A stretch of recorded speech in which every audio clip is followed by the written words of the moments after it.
కీర్తనల గ్రంథము 144వ అధ్యాయం.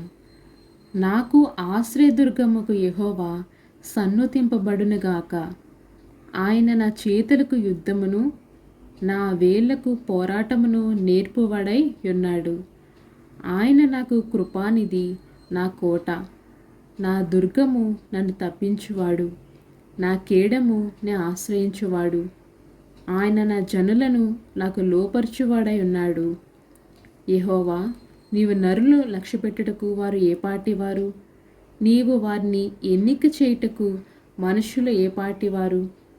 నరులు వట్టి ఊపిరిని పోలి ఉన్నారు.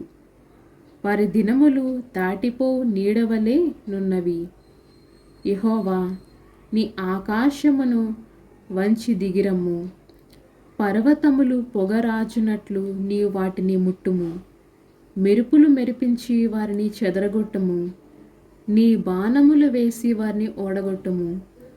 పైనుండి నీ చెయ్యి చాపి నన్ను తప్పింపుము. మహాజలముల నుండి, అన్ని జనుల చేతుల నుండి నన్ను విడిపింపము.